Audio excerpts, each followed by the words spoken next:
SR success toward channel में स्वागत है। हम पढ़ रहे हैं चैप्टर 7 पी ब्लॉक के तत्व। आज का हमारा टॉपिक है समूह 15 के प्रथम तत्व नाइट्रोजन का यौगिक अमोनिया। तो आज हम अमोनिया बनाने की विधियां और अमोनिया के गुण के बारे में पढ़ेंगे। तो आज के टॉपिक को समझने के लिए और इसे इजी बनाने के लिए आप मैं सीमा मैम के साथ वीडियो के अंत तक बने रहिए ताकि आज के टॉपिक को समझने में आपको आसानी हो। तो चलिए आज की क्लास स्टार्ट करते हैं। तो अमोनिया, पहले हम अमोनिया का इंट्रोडक्शन देख लेते हैं। अमोनिया, इसका सूत्र NH3। अमोनिया नाइट्रोजन का सबसे महत्वपूर्ण यौगिक है। जैसा हम सूत्र में देख रहे हैं NH3 यानी कि एक आयतन नाइट्रोजन और 3 आयतन हाइड्रोजन से मिलकर के अमोनिया बनता है। वायु में और मिट्टी में अमोनिया कम मात्रा में उपस्थित रहती है।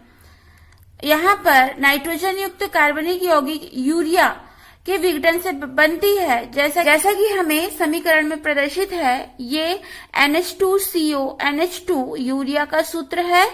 इस यूरिया के जल अपघटन से अमोनियम कार्बोनेट बनता है और अमोनियम कार्बोनेट से अमोनिया बनती है। तो इस प्रकार से यूरिया के विघटन से अमोनिया का निर्माण होता है। आगे हम देखते हैं अमोनिया बनाने की विधियां। तो अमोनिया बनाने की विधियों में हम सभी को एक एक करके देखते हैं। फर्स्ट है साइनामाइड विधि। तो यहाँ पर जैसे हमको समीकरण प्रदर्शित है, इसमें कैल्शियम कार्बाइड नाइट्रोजन से अभिक्रिया करके कैल्शियम साइनामाइड बनाता है। कैल्शियम साइनामाइड का भाप द्वारा अपघटन होने पर अमोनिया बनता है। सेकेंड, अमोनियम लवण और क्षार की अभिक्रिया। इसमें अमोनियम सल्फेट और सांद्र सोडियम हाइड्रोक्साइड को गर्म करने से अमोनिया प्राप्त होती है। थर्ड, सरपेक विधि। इस विधि में एल्यूमिना और कार्बन को 1800 डिग्री सेल्सियस पर गर्म करते हैं। जो मिश्रण प्राप्त होता है उसमें नाइट्रोजन प्रवाहित करने पर एल्युमिनियम नाइट्राइड प्राप्त होता है। यह एल्युमिनियम नाइट्राइड भाप द्वारा अपघटित होकर के अमोनिया उत्पन्न करता है। फोर्थ पॉइंट, नाइट्राइट या नाइट्रेट लवण का नवजात हाइड्रोजन द्वारा अपचयन।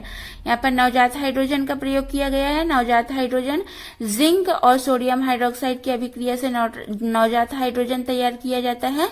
इसमें सोडियम नाइट्राइट और सोडियम नाइट्रेट की अभिक्रिया नवजात हाइड्रोजन से किया जाता है, जिससे अमोनिया प्राप्त होता है।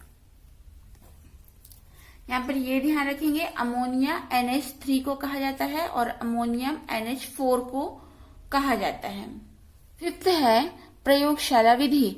अब हम अमोनिया को प्रयोगशाला में किस प्रकार तैयार करेंगे।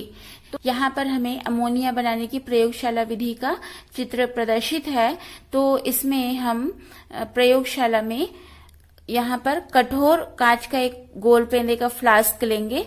इसमें अमोनियम क्लोराइड और बुझा हुआ चूना का विलयन को गर्म करते हैं, या फिर अमोनियम क्लोराइड और सोडियम हाइड्रोक्साइड को लेकर के गर्म करते हैं। जैसे हमको समीकरण में प्रदर्शित है, अमोनियम क्लोराइड और बुझा हुआ चूना का विलयन, इसको गर्म करने से अमोनिया बनती है और अमोनियम क्लोराइड और सोडियम हाइड्रोक्साइड को गर्म करने से अमोनिया बनती है। यहाँ पर ये कठोर कांच के गोल पेंदे के फ्लास्क में अमोनियम क्लोराइड और कैल्शियम हाइड्रोक्साइड लेकर के इसको गर्म की जाती है, जिससे अमोनिया प्राप्त होती है। इस अमोनिया को इस U आकार में के ट्यूब में रखे कैल्शियम ऑक्साइड या जिसे बिना बुझा हुआ चूना कहा जाता है से शुष्क करवाते हैं। और यहाँ ऊपर में जो गैस जार है, खाली गैस जार जिसमें हवा भरी है, और इस हवा के अधोविस्थापन की प्रक्रिया से गैस जार में अमोनिया एकत्रित हो जाती है। तो यहाँ पर ये जो U आकार की नली है, इसमें कैल्शियम ऑक्साइड का उपयोग अमोनिया को शुष्क करने के लिए किया जाता है। तो इस प्रकार से प्रयोगशाला में अमोनियम क्लोराइड और कैल्शियम हाइड्रोक्साइड या फिर अमोनियम क्लोराइड और सोडियम हाइड्रोक्साइड के प्रयोग से अमोनिया गैस प्राप्त की जाती है। यहाँ पर कैल्शियम ऑक्साइड का प्रयोग किया गया है अमोनिया को शुष्क करने के लिए। यहाँ पर अमोनिया को शुष्क करने के लिए फास्फोरस पेंटाऑक्साइड या H2SO4 या कैल्शियम क्लोराइड का प्रयोग नहीं किया जाता है। ये सभी पदार्थ जो phosphorus pentoxide, H2SO4, calcium chloride, ये सभी निर्जली कारक हैं। तो इन निर्जली कारकों का उपयोग नहीं किया जाता है क्योंकि ये तीनों पदार्थ जो फास्फोरस पेंटाऑक्साइड, ये अमोनिया से अभिक्रिया करके अमोनियम फॉस्फेट बनाता है और H2SO4 अमोनिया से अभिक्रिया करके अमोनियम सल्फेट बनाता है और कैल्शियम क्लोराइड अमोनिया से अभिक्रिया करके कैल्शियम क्लोराइड के संकर का निर्माण करता है। तो यहाँ पर इसलिए जो कैल्शियम ऑक्साइड है इसको अमोनिया को शुष्क करने के लिए प्रयोग किया जाता है। फास्फोरस पेंटाऑक्साइड, H2SO4 और कैल्शियम क्लोराइड का प्रयोग नहीं किया जाता है। आगे हम देखते हैं अमोनिया निर्माण की औद्योगिक विधि। इसमें हैबर विधि का उपयोग किया जाता है। तो औद्योगिक रूप से अमोनिया को अधिक मात्रा में निर्माण करने के लिए हैबर विधि का उपयोग किया जाता है। इस विधि में नाइट्रोजन का एक आयतन और हाइड्रोजन के 3 आयतन को 450 से 500 डिग्री सेल्सियस टेम्परेचर पर और 200 वायुमंडलीय दाब पर फेरिक ऑक्साइड उत्प्रेरक और मॉलिब्डेनम उत्प्रेरक वर्धक की उपस्थिति में गर्म करने पर अमोनिया गैस प्राप्त होती है। जैसा कि यहाँ पर समीकरण प्रदर्शित है, नाइट्रोजन एक आयतन और हाइड्रोजन 3 आयतन को फेरिक ऑक्साइड उत्प्रेरक और मॉलिब्डेनम उत्प्रेरक की उपस्थिति में 450 से 500 डिग्री सेल्सियस तापमान पर 200 वायुमंडलीय दाब पर गर्म किया जाता है। इससे अमोनिया गैस प्राप्त होती है। तो इस अभिक्रिया में 92.4 किलो जूल मोल इनवर्स ऊष्मा उत्पन्न होती है, जिससे ताप बढ़ जाता है। तो इसलिए यह अभिक्रिया एक ऊष्माक्षेपी, क्योंकि ऊष्मा उत्पन्न हो रही है तो ऊष्माक्षेपी अभिक्रिया और उत्क्रमणीय अभिक्रिया होती है। हैबर विधि की संरचना देखते हैं। यहाँ पर हमको अमोनिया निर्माण की औद्योगिक विधि हैबर विधि की ये चित्र प्रदर्शित है। इस चित्र के अनुसार जो नाइट्रोजन और हाइड्रोजन है, नाइट्रोजन का एक आयतन और हाइड्रोजन का 3 आयतन लेकर के इसको संपीड़क कक्ष में भेजा जाता है और इसको संपीड़ित किया जाता है। इसके बाद इसमें शोधक कक्ष में भेजा जाता है। जो कुछ अशुद्धियां हैं वो यहाँ से शोधन होकर के आगे इसे जो कक्ष होता है जिसको उत्प्रेरक कक्ष कहते हैं, यहाँ पर इसको 450 से 500 डिग्री टेम्परेचर और 200 वायुमंडलीय दाब पर उत्प्रेरक को रखा जाता है। तो ये जो नाइट्रोजन और हाइड्रोजन गैस शोधित हो करके इस कक्ष में आती है और इसको संघनित्र कक्ष में भेजा जाता है। यहाँ पर जब उत्प्रेरक से ये उत्प्रेरक और उत्प्रेरक वर्धक से यह आगे की कक्ष संघनित्र में जाता है तो जो नाइट्रोजन और हाइड्रोजन गैस है ये अमोनिया में परिवर्तित हो जाती है और ये अमोनिया द्रव के रूप में प्राप्त हो जाती है। लेकिन कुछ गैसें नाइट्रोजन और हाइड्रोजन की ये अमोनिया में परिवर्तित नहीं हो पाती है। तो जो अपरिवर्तित नाइट्रोजन और हाइड्रोजन गैस होती है ये पंप के द्वारा फिर से ये उत्प्रेरक कक्ष में भेजी जाती है और फिर से यहाँ पर ये अभिक्रिया करके संघनित्र में भेजा जाता है। तो इस प्रकार से यहाँ पर नाइट्रोजन और हाइड्रोजन का उपयोग करके अमोनिया गैस अधिक मात्रा में प्राप्त की जाती है, जो कि द्रव फॉर्म में रहती है। अब यहाँ पर जो हाइड्रोजन और नाइट्रोजन का उपयोग किया जा रहा है, यदि ये अशुद्ध होती है तो ये उत्प्रेरक को भी अशुद्ध कर देती है, यानी विषैली कर देती है। तो इसमें यहाँ पर ये ध्यान रखना होता है कि नाइट्रोजन और हाइड्रोजन को शुद्ध ही होना चाहिए। और ये चूंकि ऊष्माक्षेपी और उत्क्रमणीय अभिक्रिया है तो इसमें आयतन में कमी होती है। ली शातिले सिद्धांत के अनुसार अमोनिया निर्मित करने के लिए कुछ अनुकूल परिस्थितियां होती है। जैसे फर्स्ट है कम ताप। तो यहाँ पर ये जो अभिक्रिया है ये ऊष्माक्षेपी है, क्योंकि यहाँ पर ऊष्मा उत्पन्न हो रही है। तो ऊष्माक्षेपी अभिक्रिया होने के कारण इसमें कम ताप की आवश्यकता होती है, किंतु बहुत कम ताप होने से अभिक्रिया की दर बहुत कम हो जाती है। तो अमोनिया के निर्माण के लिए अनुकूलतम ताप 450 से 500 डिग्री सेल्सियस उपयुक्त होता है।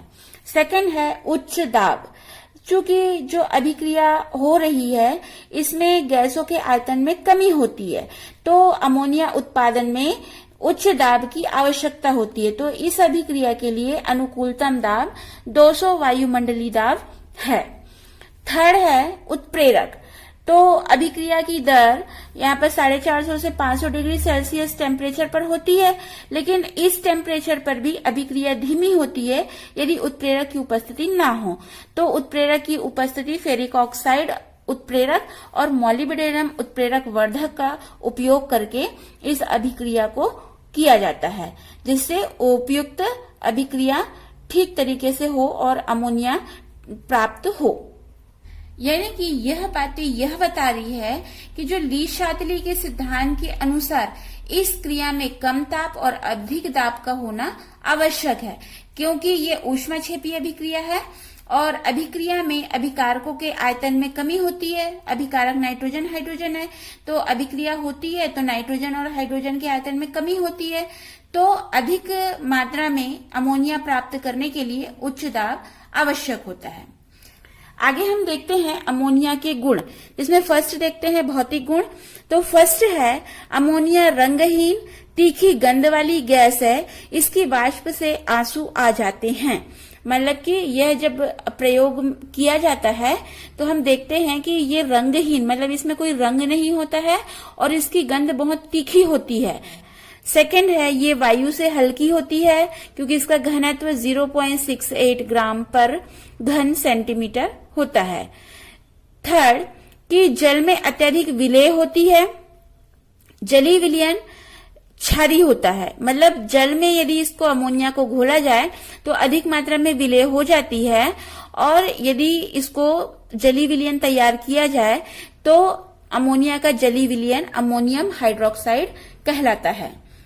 अमोनिया का क्वथनांक 239.6 केल्विन या -33.5 डिग्री सेल्सियस और हिमांक 198.4 केल्विन या -78 डिग्री सेल्सियस होता है। कहने का मतलब है कि इसको आसानी से द्रव के फॉर्म में लाया जा सकता है। फिफ्थ पॉइंट, अमोनिया अणु सहसंयोजी है, इसका आकार पिरामिडी होता है। जैसे हमको यहाँ पर संरचना प्रदर्शित है अमोनिया की, ये आकार पिरामिडी होता है। और यहाँ पर 6 पॉइंट की नाइट्रोजन पर एकाकी इलेक्ट्रॉन युग्म होने के कारण कोण HNH कम होकर के 160 डिग्री का हो जाता है।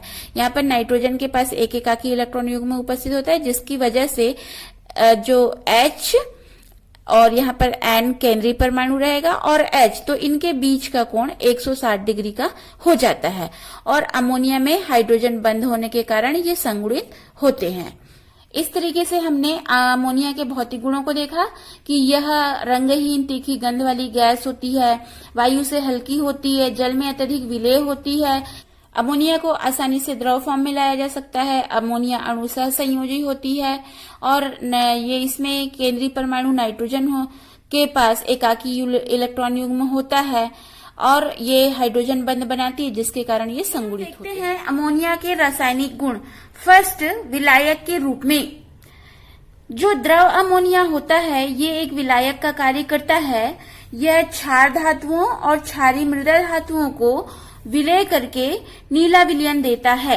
कि जब हम द्रव अमोनिया में क्षारीय मृदा धातु और क्षार धातुओं को जब घोलते हैं तो वो नीला विलयन बना देता है। सेकेंड, अमोनिया का विच्छेदन। सामान्य अमोनिया में जब विद्युत स्फुलिंग की जाती है तो अमोनिया विच्छेदित हो जाता है नाइट्रोजन और हाइड्रोजन में। जैसा हमको समीकरण प्रदर्शित है, अमोनिया से नाइट्रोजन और हाइड्रोजन मतलब उसके जो अवयव होते हैं इसमें ये विच्छेदित हो जाता है। थर्ड, ऑक्सीजन से क्रिया।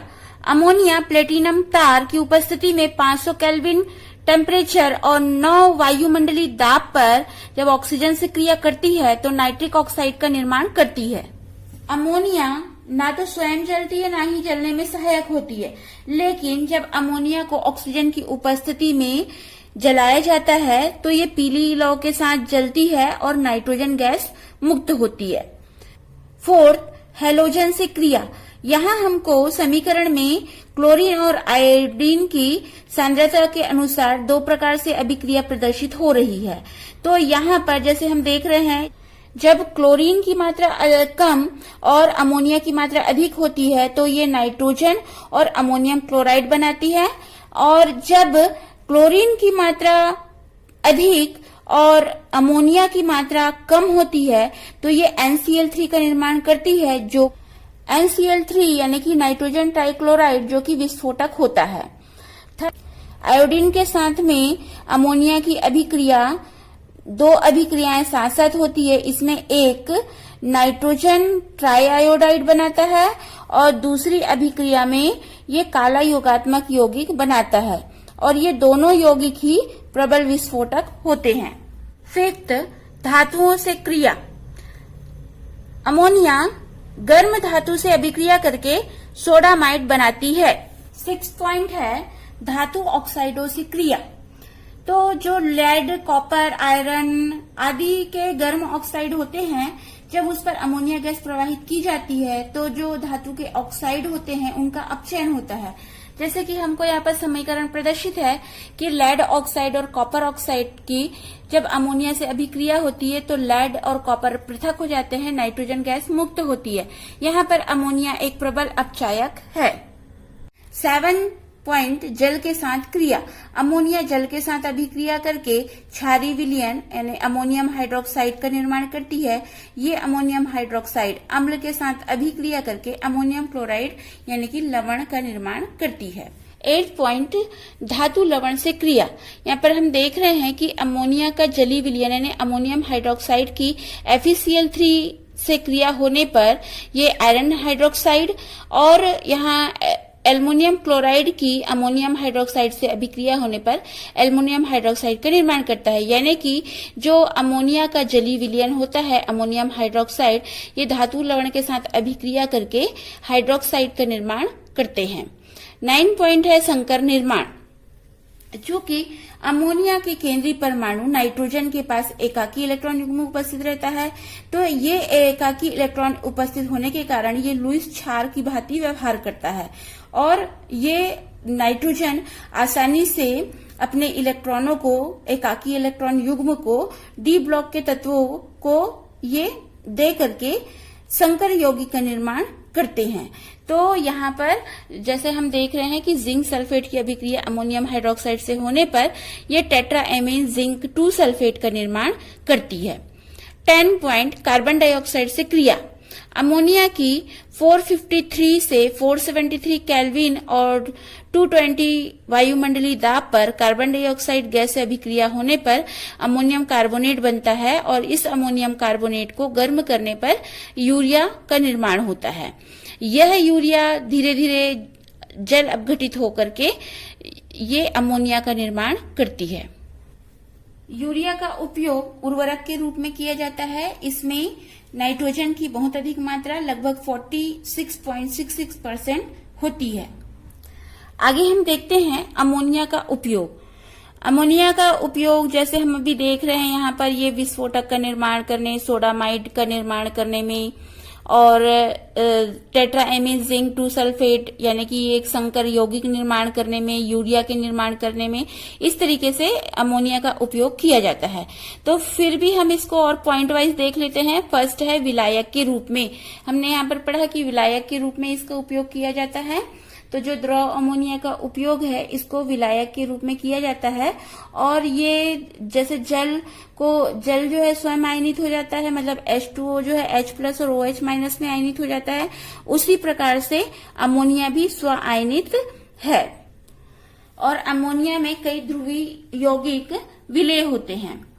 सेकेंड पॉइंट, नाइट्रोजनी उर्वरक बनाने में, जैसे कि यूरिया, यानी कि यहाँ पर हम देख रहे हैं कि अमोनिया और कार्बन डाइऑक्साइड की अभिक्रिया होने से अमोनियम कार्बोनेट बन रहा है और यूरिया का निर्माण हो रहा है।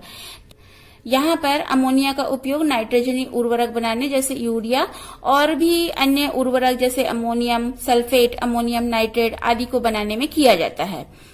थर्ड है कई रसायन बनाने में, यानी कि जैसे साल्वे विधि द्वारा सोडियम कार्बोनेट, सोडियम बाइकार्बोनेट और ओस्टवाल्ड विधि द्वारा नाइट्रिक अम्ल बनाने में अमोनिया का उपयोग किया जाता है। फोर्थ है रेफ्रिजरेटर, बर्फ कारखानों में प्रशीतक के रूप में। यहाँ पर जो बर्फ कारखाने होते हैं इसमें इसको प्रशीतक के रूप में उपयोग किया जाता है, यानी कि जो पात्र होता है इसमें नमक युक्त जल कुंड होता है, उस पात्र में द्रव अमोनिया को गुजारा जाता है, तो वहां पर जो ऊष्मा होती है उसको ऊष्मा को अवशोषित कर लेती है और ये उस गैस के बनने के कारण उस वातावरण को ठंडा कर देती है। तो जो नमक युक्त जल है ये निम्न ताप पर ठंडा हो जाता है और जो पात्रों में भरा हुआ जल ये बर्फ के रूप में जम जाता है। इस प्रकार से बर्फ कारखाने में बर्फ को निर्माण करने के लिए अमोनिया का उपयोग किया जाता है।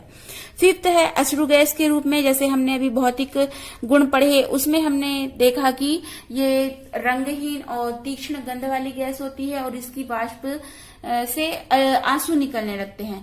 तो इसकी वाष्प जो है हम सूंघते हैं तो नाक में जो है कुछ अजीब सा होने लगता है और आंखों में जब इसकी वाष्प पड़ती है तो आंसू निकलने लगते हैं।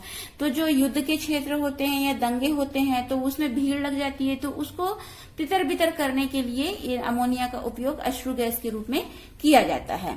नेक्स्ट 6 पॉइंट है औषधि कृत्रिम रेशम यानी रेयॉन के निर्माण में। तो अमोनिया का उपयोग बहुत सी औषधि बनाने के लिए और कृत्रिम रेशम यानी रेयॉन के निर्माण के लिए किया जाता है। आपको वीडियो पसंद आई तो लाइक कीजिए, शेयर कीजिए और मेरे चैनल को फर्स्ट टाइम वॉच कर रहे हैं तो सब्सक्राइब कीजिए, बेल आइकन को दबाइए ताकि वीडियो की नोटिफिकेशन आपको सबसे पहले मिले। आपका एक सब्सक्राइब मुझे आगे वीडियो बनाने के लिए मोटिवेट करता है। और इंस्टाग्राम पर सीमा साहू 179 को फॉलो कीजिए। Thanks for watching this video.